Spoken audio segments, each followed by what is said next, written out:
Hey everybody, it's Dorinda Medley here at Blue Stone Manor with Dave Quinn, and we are ready to do our Facebook Live and take questions about my new book, Make It Nice. So I everybody, let's love welcome it. Dave. Are you excited? I'm so excited. Congratulations, Dorinda. This is incredible. It's here. And look, the book back cover matching the area. It's Yes, like we're art and having a meta reality. moment. Life imitates art, art imitates life. I love it. I am so proud of you. Congratulations on the publication. How are you feeling having birthed this baby? Because I know how difficult it can be to get to this part. Well, yeah, I didn't think it ever happened. It seemed like there was just a constant countdown. And, then you do all the pre-ordering and then you forget that it's actually going to come out one day. And it was so exciting because yesterday morning, my friend Tim ran to Barnes and Nobles and it was right there in the front. That's Wow. when it became real. When I'm like, wow, I mean, how many of us have walked into Barnes and Nobles and you look at that table of books and you think, I'm there, and like I'm there because it's a picture of me. You can't get away from it. You were in it. It is all you. Writing this book, I know for you was such a full circle moment. Can you tell us a little bit about that? Well, as we all know, I was on pause from the Real Housewives. It's okay. You could say it, Dave. It's not a dirty We're on word. pause. It's not a dirty word. We're going to make a mug that says pause. It's the new word. It's the new age word, pause. I think people have gotten really comfortable with it. I think it's actually been incorporated into now the language of the world. You're not fired, you're on pause. You're on pause. In fact, we could do relationships on pause. Much easier than we've kinder. broken up, we're back together, we're on pause. We're just on pause. And then the world, of course, was on pause because we were in the pandemic. And I found myself back at Blue Stone Manor, and Simon and Schuster approached me about writing a book. And of course, I couldn't have named it anything other than Make It Nice. Someone said to me, did you have to think about the title? I said, are you kidding me? I live it. I breathe it. I eat it. There's not a day that goes by in my life that someone doesn't say, make it nice or not well, bitch. But I didn't think not well, bitch was sort of the sentiment we were going for right now. No, not that would be a very different book. Yeah, the not well bitch is gonna have me like in the dark billiard room with a frown face on. No, I'm kidding. So, it was so great for me because the world was quiet. You have to be quiet. And it was the first time in, my God, probably my whole life that I just really could stop and take stock of what I've done and really revisit myself over the years. And also too, my parents are down the road, so I was able to go look at baby albums and yearbooks and wedding albums, because I've had two, and sit with my parents. And Hannah was at home, so we were able to talk about it. It just was a kismet moment. Like it all came together. I don't think if the world was in a different place and I was actually filming full time, I think I probably could have still written a book, but it wouldn't have been this sort of like such a precious gift. I would have done it to get it done as opposed to doing it to try to really, give people something. And I really wanted the book to read like they were having a conversation with me at a cocktail party. That's the tone I wanted. Yeah, I mean, you definitely accomplished that. I found the memoir to be incredibly candid and raw. It sounded like you the whole way through. I learned a lot, as I always do. When you started the process, was there anything that you were particularly nervous about sharing with others? Any topics that you were worried about kind of diving into again? I think the whole thing overall was nerve-wracking because again, it's like, people know me from the Real Housewives and, I love to use the cake analogy, but they kind of got to know the frosting of the cake, but now I was going to literally let them have the cake and the filling, you know what I mean? Mm-hmm. And I think just like I try to be on the show, I think the audience is smart and I think it's important to be authentic. And I was hoping, you open yourself up when you reveal yourself, right? You open yourself up. And I was hoping that by opening myself up, people could get to know me better and they could connect the dots. I mean, we all know these things about Dorinda, but they don't know what the journey was to get to those things. So I thought that was going to be interesting. I thought people would like that.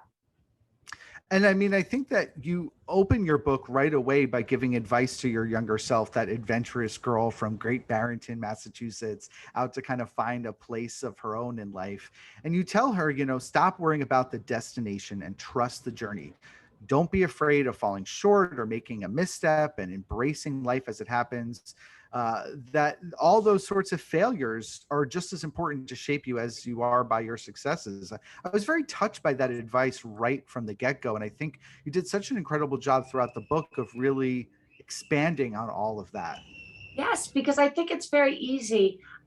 People love to point out your fragility or your fragileness in the world or your faults in the world, and they think it defines you, and it actually doesn't define you. It's a building block. It's a process. It's something that you got to go through to learn about your better self and learn what not to do the next time you try.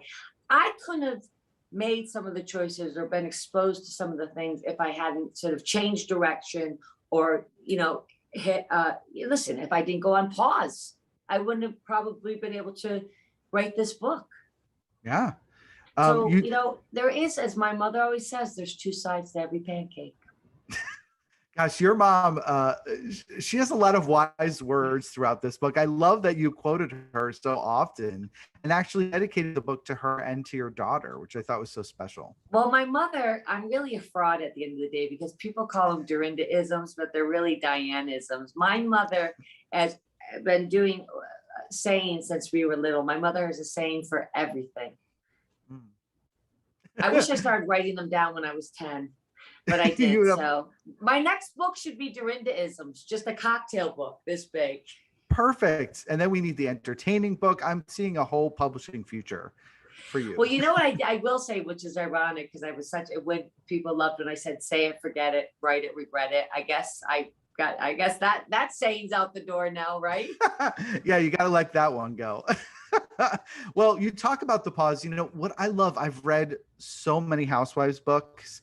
And what I love is that you really started right from the get-go with the Housewives. Like, that's how you began the book. You tell us right about the experience of getting the call that you were put on pause, just like my diet, which has also been put on pause. And you really jump right in. And, I've had a lot of conversations behind the scenes with Housewives about how they're feeling about things when they're really going through it. I've covered this beat for 15 years for publications like People Magazine and Entertainment Weekly. But what I so appreciated about your book was that you didn't really pretend to be anything that you weren't. You and I had plenty of conversations during that time, Absolutely. and you were 100% yourself in this book. I mean, this is telling the true story of how you felt. Well, and also too, I didn't, as you know, and we spoke about, I didn't feel the need after I was put on pause to run around and tell all the reasons why I'm so happy I'm not on Housewives. Because the truth of the matter is, I said to someone, they said, how did you feel after you were put on pause? I said, I ran over to my mother's house and cried my eyes out because no one likes it, right? But again, No. it led to something. It forced me to grow again in another direction. So and I remember my mother saying, here we go again, the day, oh my God, I just can't believe it. Put me on pause. I tried so hard. but you're laughing about my it mother now. said, if you know that now what you'll know then, you'll write a thank you note because you'll do great things this year. Don't worry about it. I was like, okay, no, you don't worry. When one door opens, another one door closes, another one. I'm like, okay, enough with the sayings. Just let me be sad for a minute. Yeah, you needed to grieve it. And I appreciate that you're honest about that. Again, so many people, I just want time to focus on my family. Yeah. You got, like something major happened to you and experience that emotion. But I mean, that was surprising to me to see when I read the book. It was also surprising to me right from the get-go. You talk about the fact that going into the process of Housewives, starting to become a housewife, you really knew who yourself were. You knew who Dorinda was as a daughter, as a wife, as a mother, but you had no idea who Dorinda was as herself. Who is Dorinda? You asked yourself, and that was shocking for me to hear. Very much because I tend to be a people pleaser, and I'm most comfortable in the role of sort of like nurturing and helping others or being responsible for others. I just naturally take to that role. And I think my mom was like that. So sort of I was a little groomed to be that like that. My mother was, played such a huge role in my life. And when I was a young girl, I wanted to please my parents, like please my parents, do the right thing, be better, be bigger, how do I shine? And then, when I got married, I really wanted to be a good wife. I really did. And I wanted to take care of my husband and I wanted to have a baby and I wanted to be a mother, but it was all these things that required me to be very attentive to that.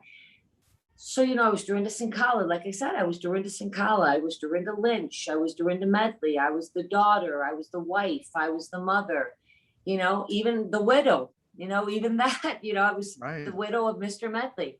And it was kind of nice to, like I wouldn't have been able to do the Housewives at any other stage of my life because it was the first time I could just be selfish and say, I'm just doing me.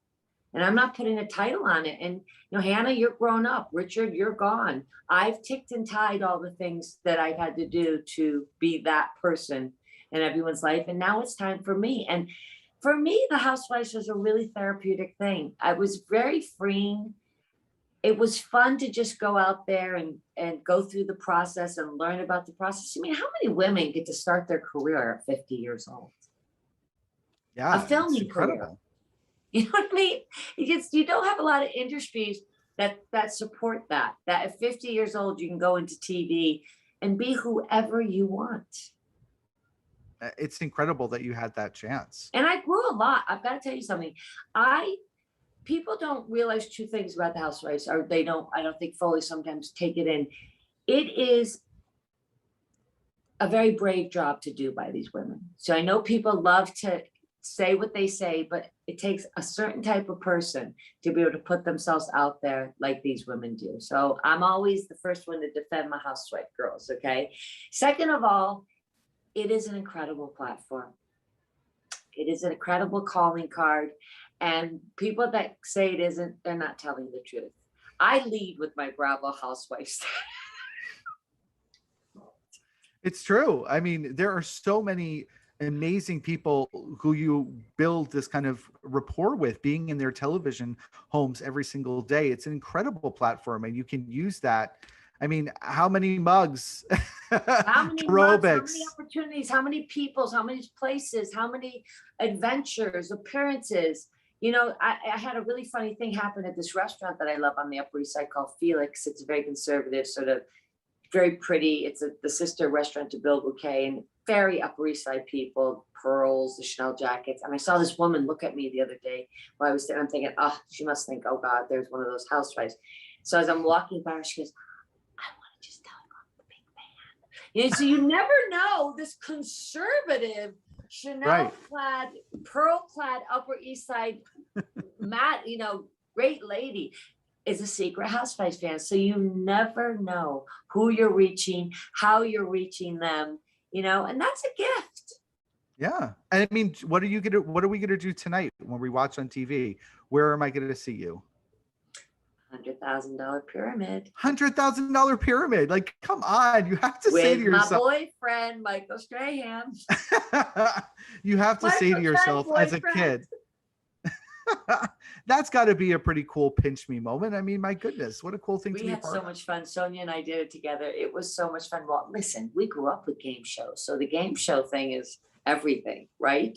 Yeah, of course. I don't know about you, but my household was all about the game shows. Same. We watched them all the time. Price so that's why I can't wait to tune in Let's make tonight. a deal. 100,000. I think it was $25,000 pyramid when we were little. I know it was. They've bulked it up a little bit. The dating game. I mean, if it was a game show, we were watching it in our house.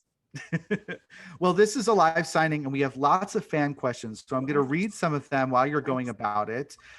Beth wrote in from Tennessee and she says, where or who do you get your design inspiration from? You make everything iconic. You are the realest housewife of all time.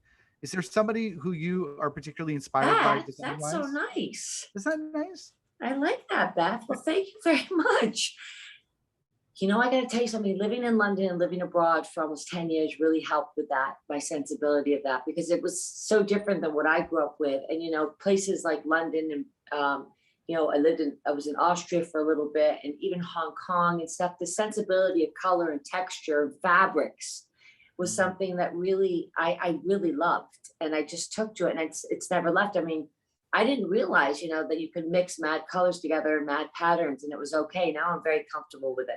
My theory about decorating and hosting, if you like it and you want it to match, it'll match. Just put your stamp of approval on it. Hannah will be like, sometimes that doesn't match. I'm like, oh, it matches. It matches. It's funny because we all got to watch the makeover to Blue Stone Manor after you had that was terrible, horrific, horrible flood. But now I see so much more of your personality into the space than I did before. Well, you know what? Hannah said something very interesting. I was so devastated because I had almost $1 million worth of damage. Can you imagine? And I don't think people really realize that. You did, because I cried to you nonstop about it. Listen, I had 9 feet of water in the house. Can you imagine? And water is in some ways, just as bad as fire, because water just keeps on going over the months. It just keeps on, it's insidious. But I think that Hannah said, Mom, and at that point, that was now 2 years ago, I had owned the house longer on my own than I did with Richard, which is wild that she said, I think it's time to call it your house. I know you'd love to call it your and Richard's house, but you've now run it enough. Richard would be proud to just say it's your house. And I think you should put your stamp on it. And I did. So it's not like I changed it structurally, but I did definitely add a Dorinda touch to it. Yeah, and it's gorgeous, absolutely gorgeous. Though people miss the fish room. Everyone's very upset about the fish room. There was a debit. If I tell you how many people were outraged that I had the gall to, then by the way, everyone, the fish are still there.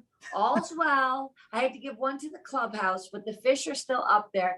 I just updated it. Okay, people were like, how did you do that? There was an outrage about it. Outrage. Well, people will have the chance to come and stay in Blue Stone Manor, right? You're doing this incredible Airbnb partnership with Airbnb. Yeah. Well, what's very funny about that, Dave? People think that, like, if I tell you, people think someone's coming to stay here for a month. It's one 2-night stays.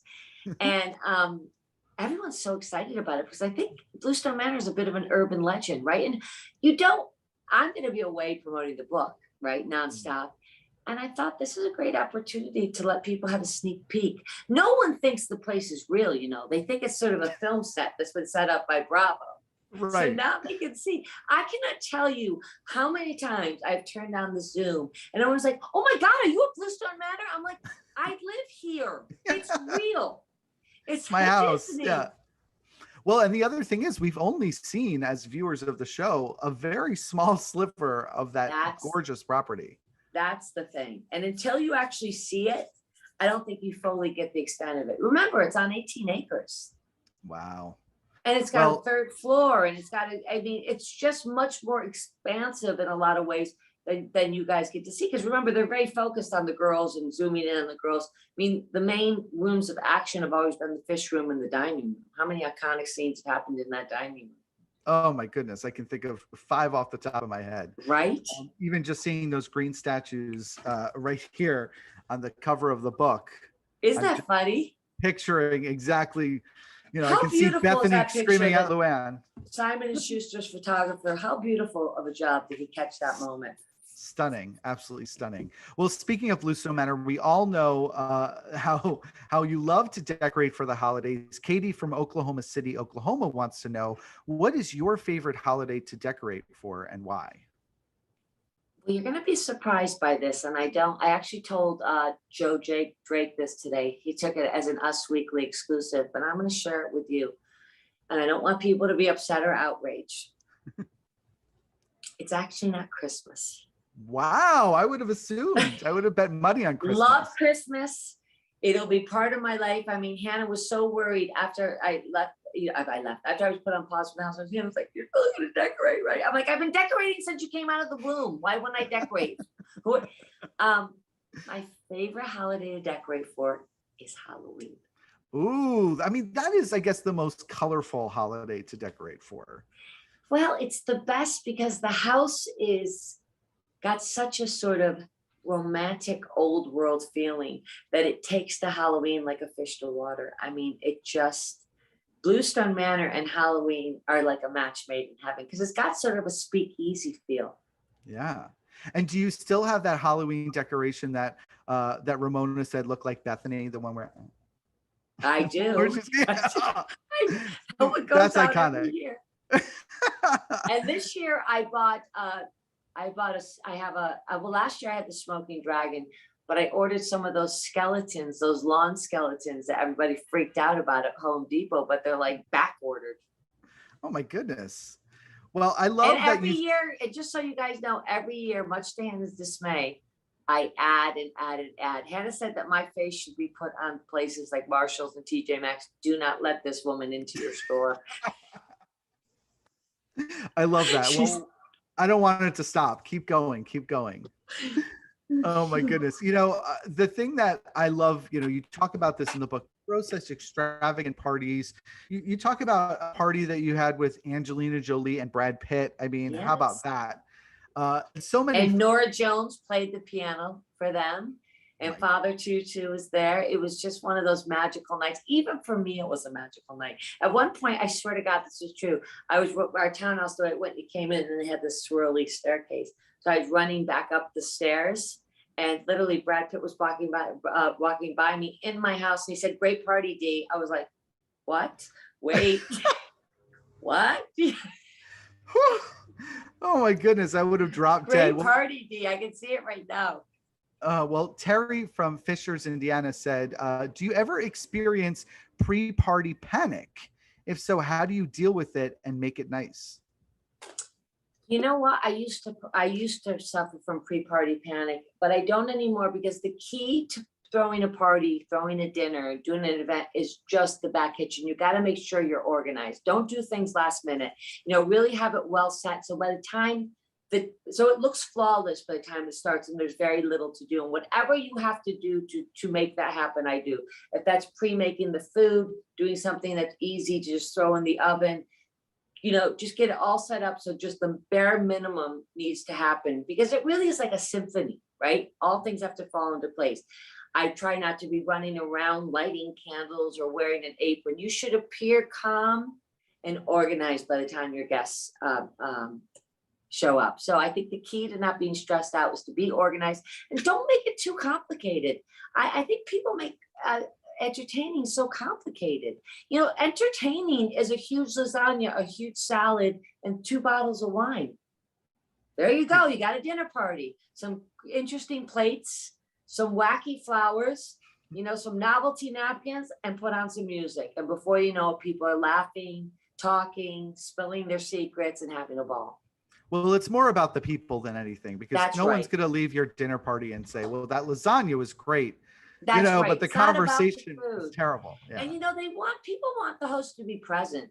I don't, you know, people they don't want to see you stressed out over the stove, feeling stressed out, running around frantic. So you got to make your company feel welcomed, and it should be a calm, wonderful symphony, really.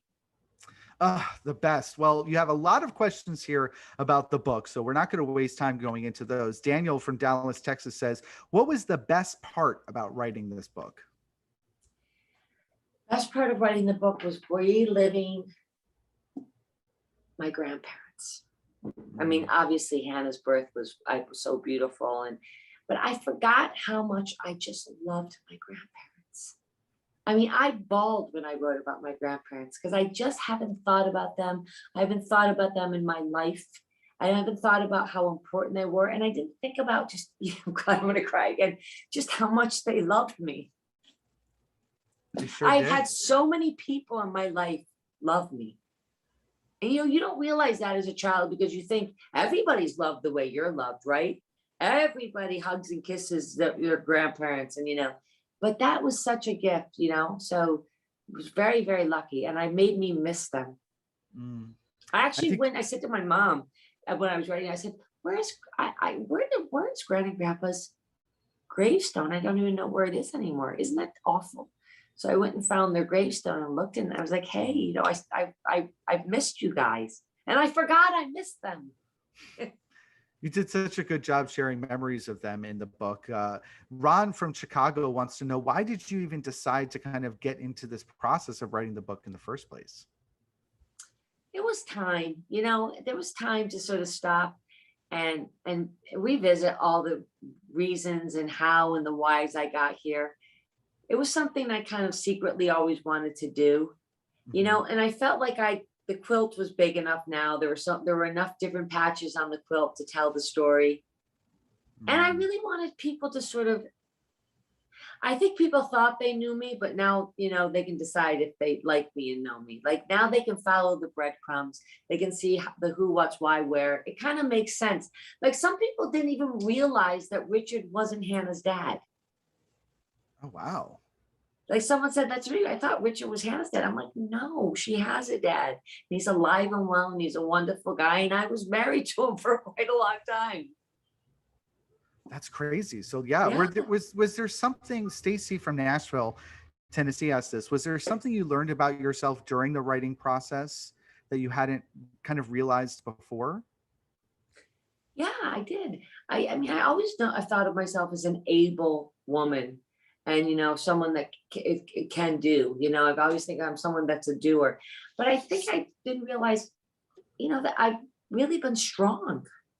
Mm. There were a lot of times where I could have really fumbled and it could have gone in a different direction, but somehow by the grace of God and hard work, I managed to always squeeze myself out of the situation and move forward. My mother said to me a day, don't ever worry about yourself. I could put you in a safe and drop you in the middle of the ocean and somehow you'd be home for dinner that night. Don't you love that?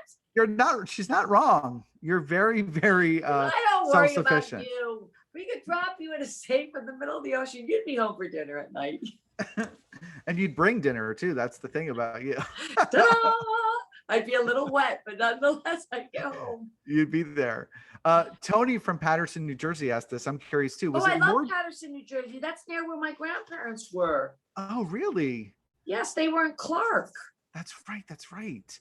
I always think of Patterson as home to Dolores Catania, Teresa Giudice. Like they're from Patterson. Dolores, we love those girls. Someone asked me today if you could be on any other franchise, what would it be? I said, I would slip right into New Jersey. It would be seamless. Seamless. I completely agree. Well, Tony from Patterson wants to know, which is more difficult, revealing yourself in the writing of this book or revealing yourself on camera on Housewives? Which was harder? Well, I have more control in the book. I can kind of, I think, which is harder? I don't think of it in that terms. I think which is harder. I would say that this is closer to my heart and I have more control over, and I can set, I can really, really let you people know what I need you to know with clarity. Sometimes on the show, it can, there's so many moving parts and they can't show you everything we film that you sometimes worry how it's going to be received. So I think probably the show's harder. It's more intense.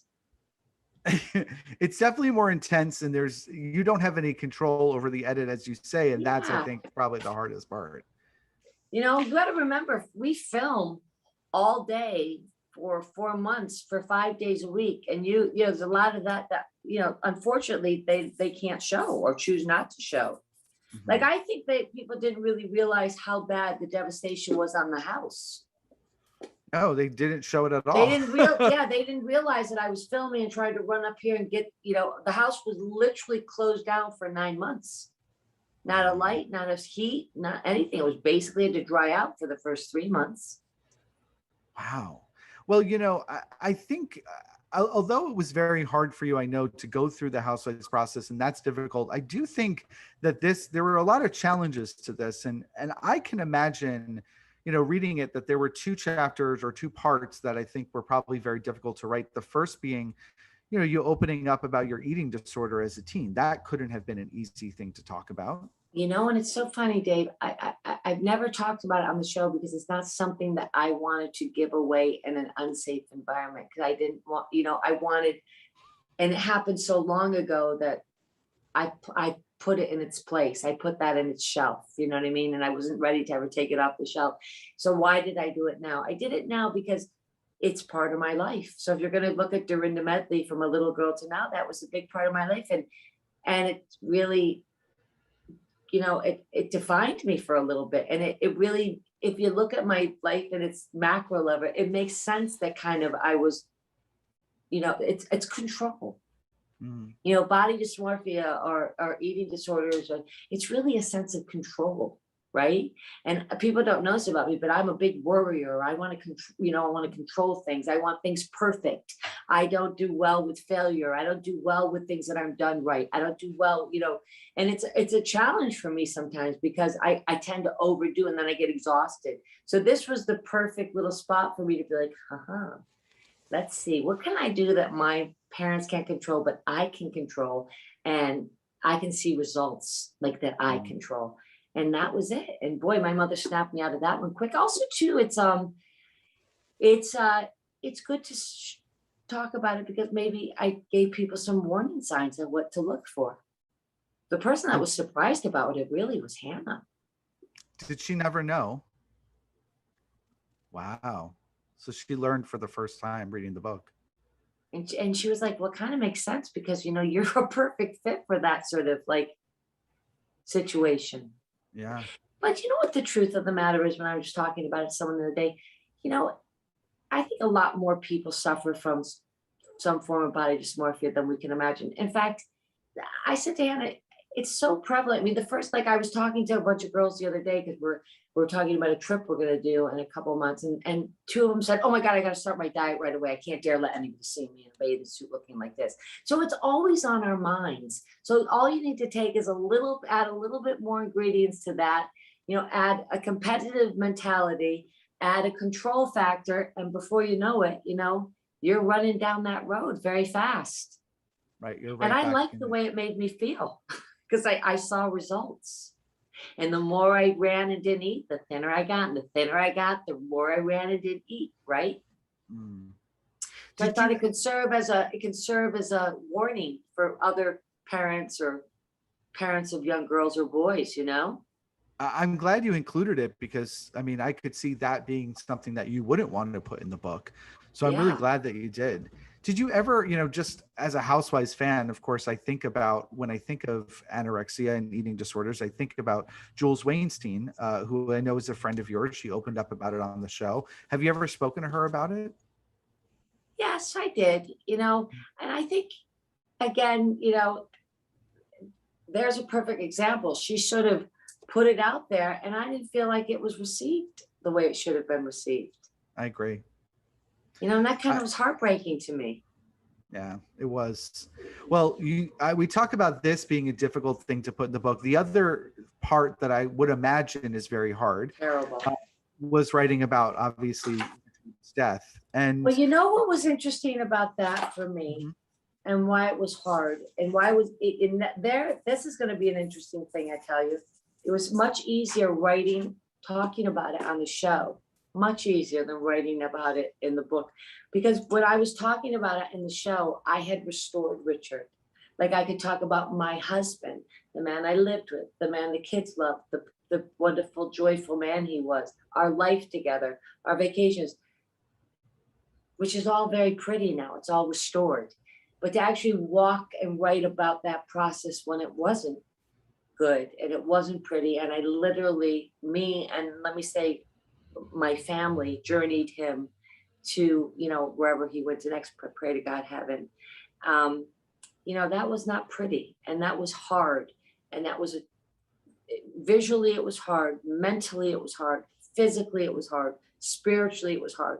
Like it is a terrible thing, especially for someone that can think she can cure everything, to watch someone slip away physically, spiritually, mentally. And then you have to have your kids there. And I really did. I said to the kids, my stepkids and Hannah, after writing this, I'm sorry. I don't think I was present as a parent for you during that time. And you guys were so brave.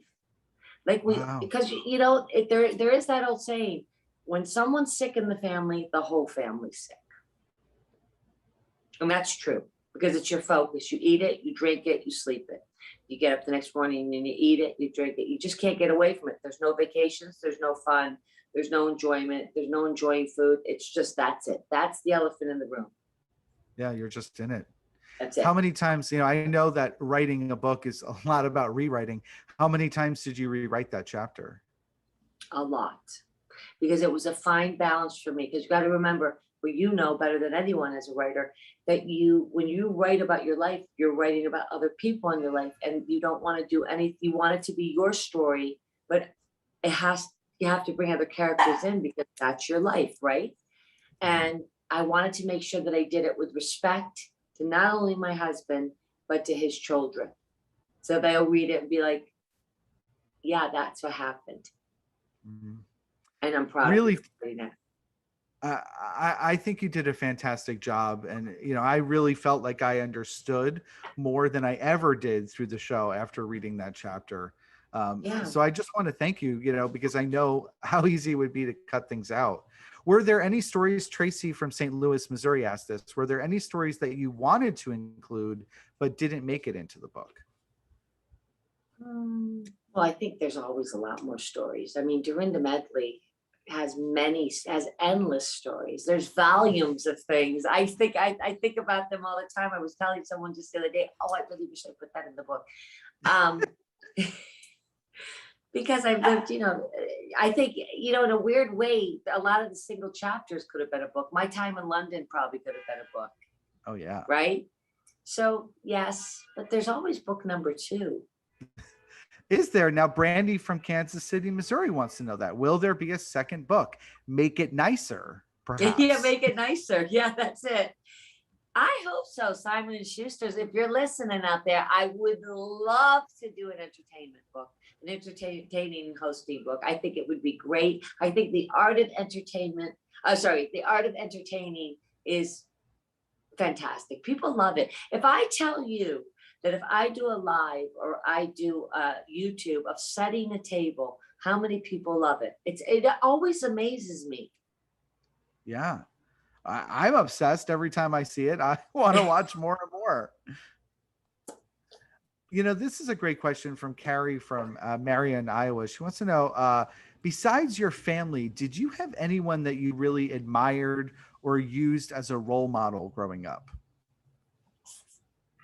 A lot of my teachers. I really loved my school teachers. I had a lot of, especially the women. I had one teacher called Mrs. Madolo, and I loved her.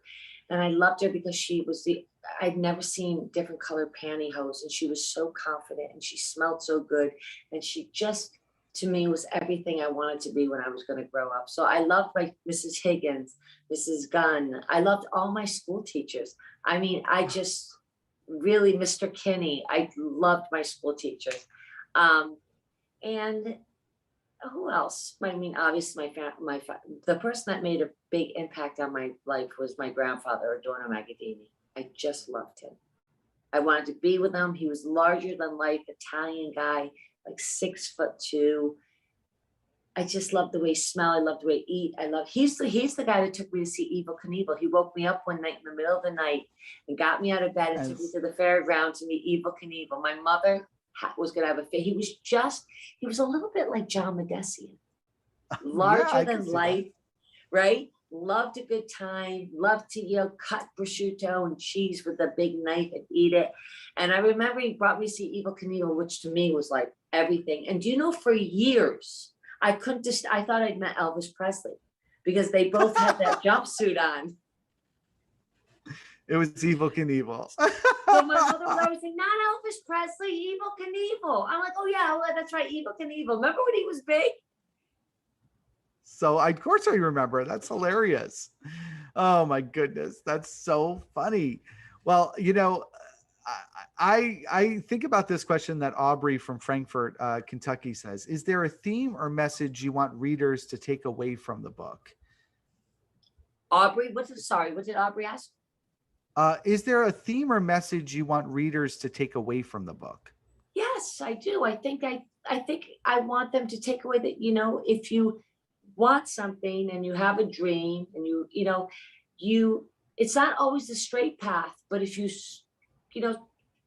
stay steady, slow and steady, stay true to yourself, make good decisions. Don't be in a rush. That you may not get exactly what you wanted, but you'll get some form of something that you want, and it will be better than what you started with, and be open to changing and be open to new ideas. And don't be afraid if you make a mistake. It's okay. Just rest a little bit, take a nap, and get up the next morning and start again.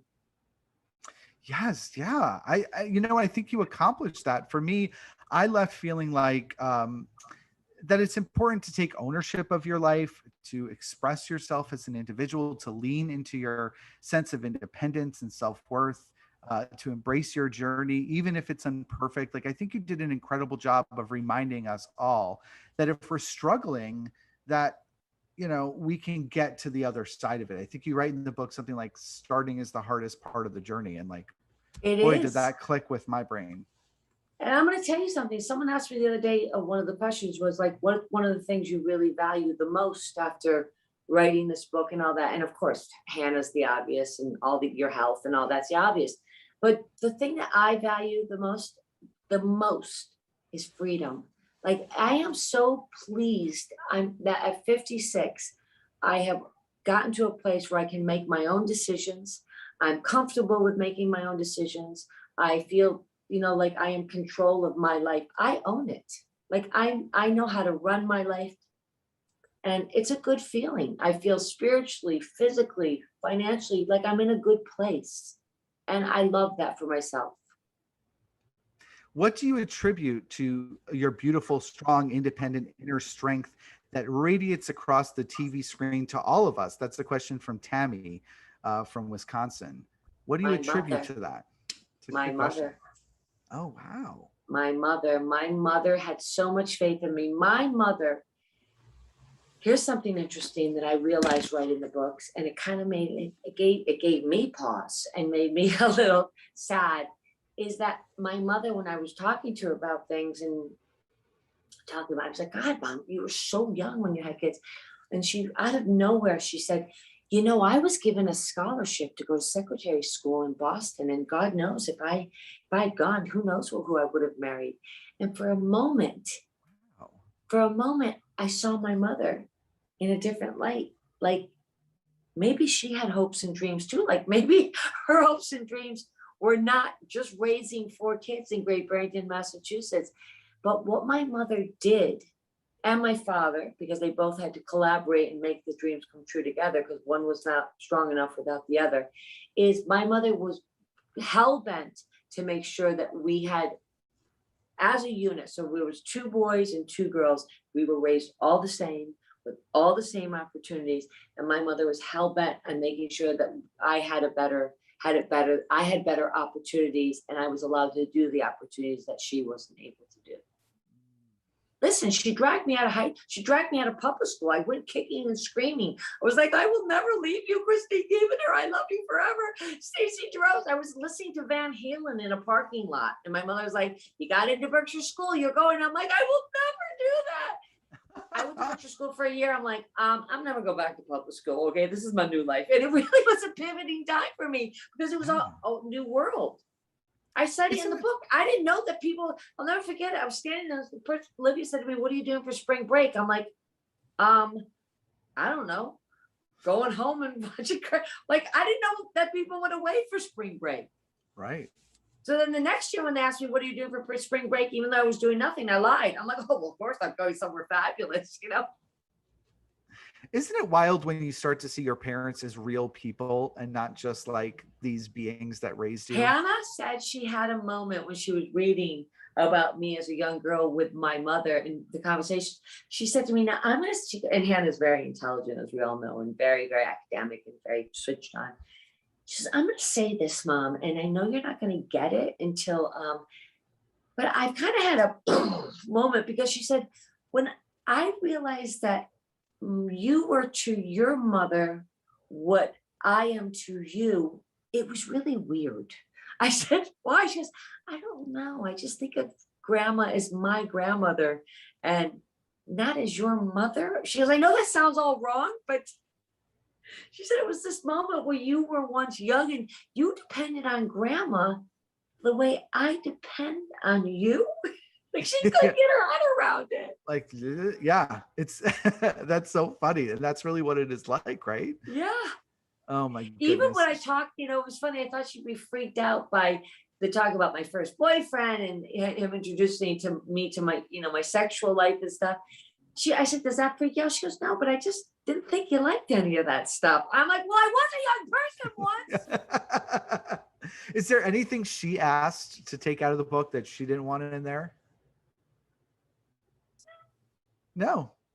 She's the best. Creative. She's a writer. She understands the process.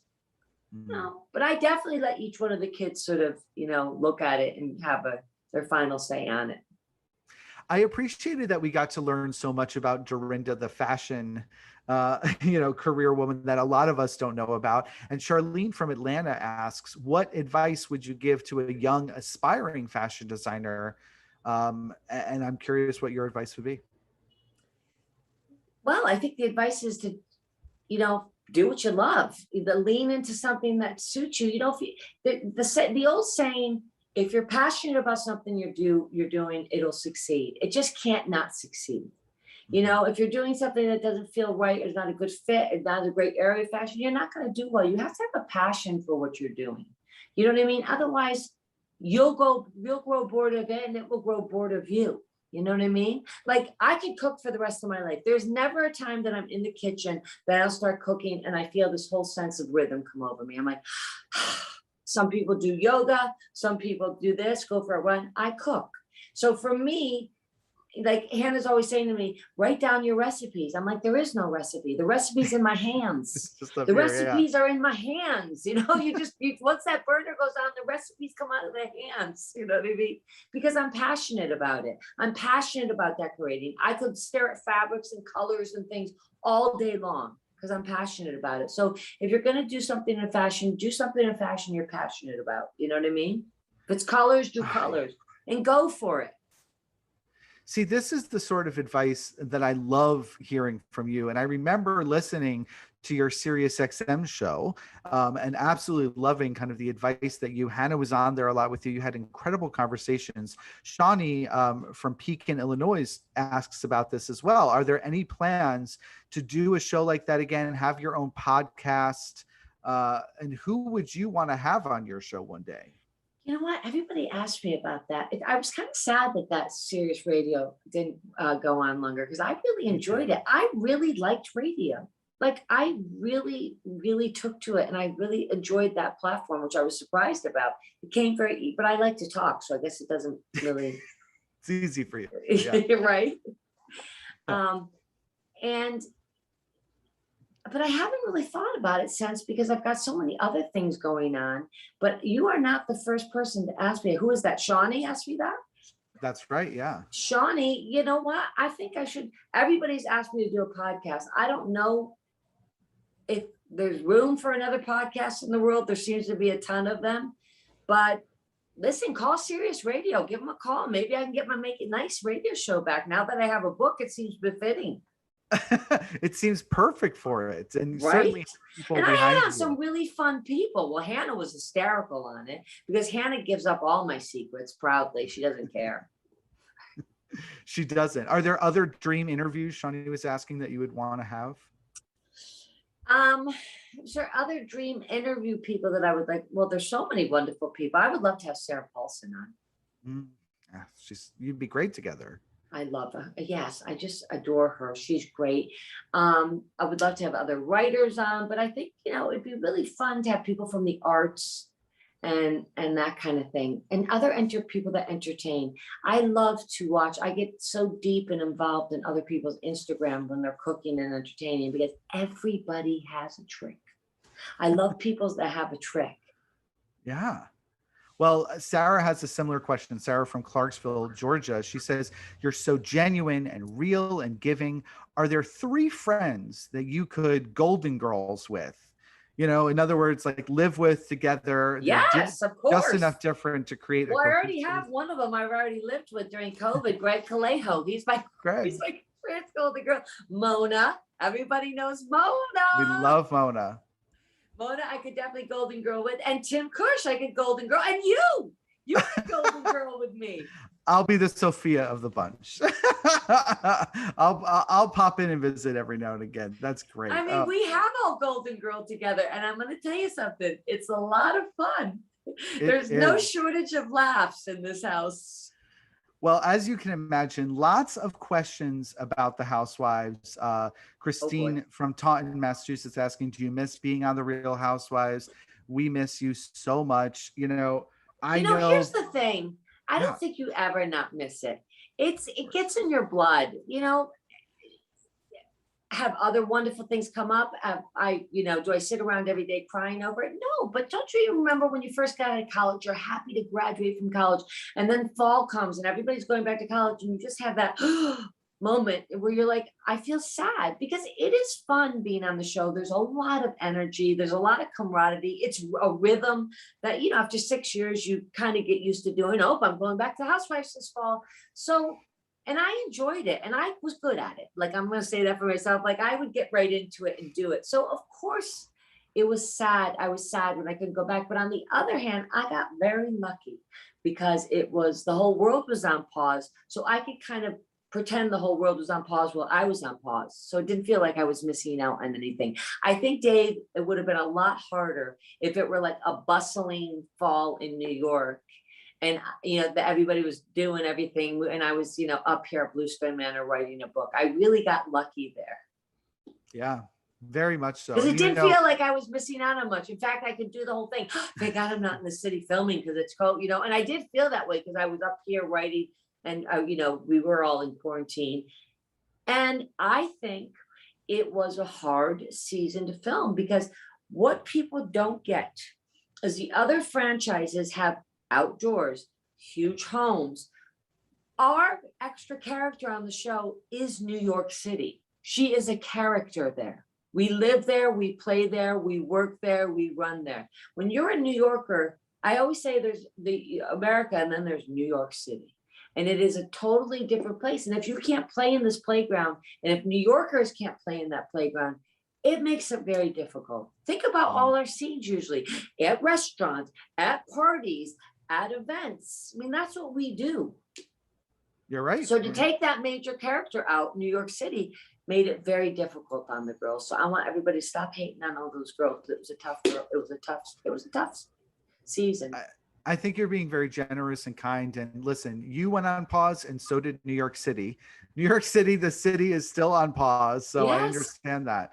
But I want to just say this, I deal in rumors, and so much of my career is combating rumors. People coming to me all the time asking me, do you know the truth about this? Do you know the truth about this? There's so many rumors out there that you're coming back to New York City, that you may have a spinoff. And I know I've seen you in interviews say, we'll see. I don't know. I'll be open to it. Here's my question. If it happens, if you either come back, if you end up on TV in some other way, if it happens, how are you going to be different now? Because being away from it gives you the ability to kind of look at our life in a different way. How would Dorinda be different going back on TV? I just think I'd be more confident. I think I've grown a lot.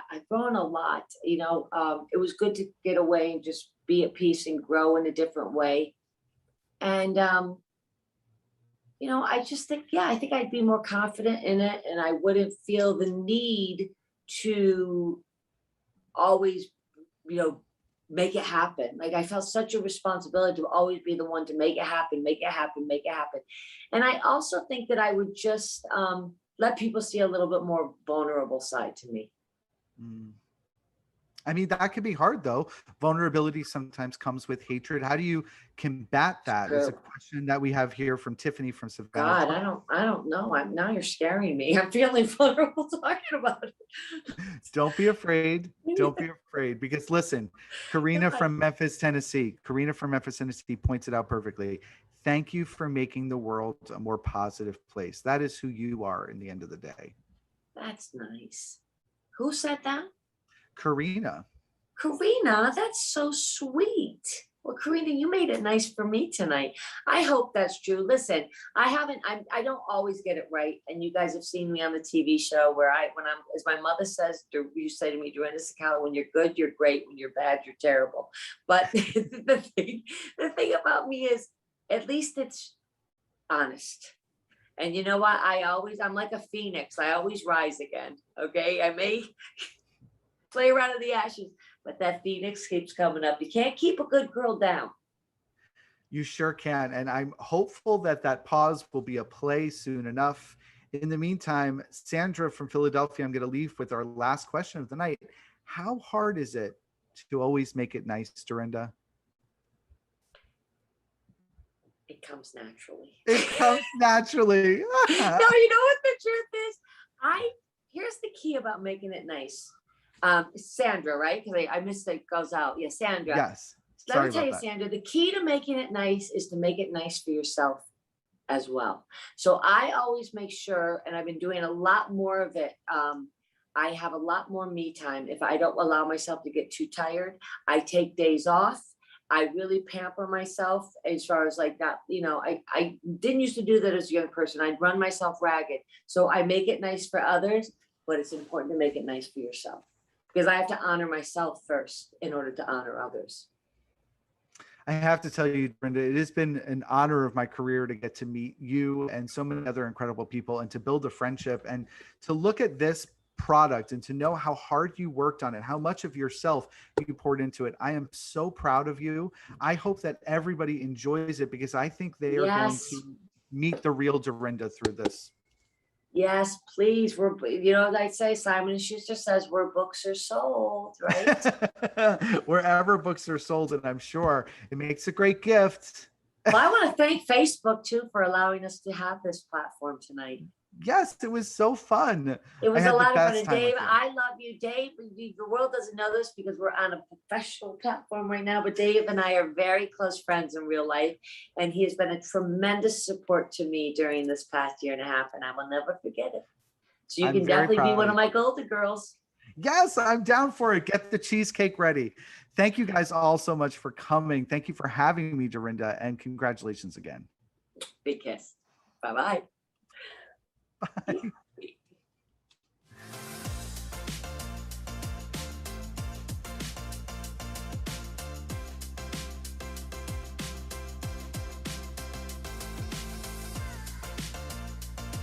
Hey, this is John Acuff, New York Times best-selling author of 7 books and someone who's done a live signing. If you like the one you just watched, make sure you check out our YouTube channel. It's full of amazing authors having great conversations and signing books for viewers just like you. So make sure you subscribe, and thanks for watching today.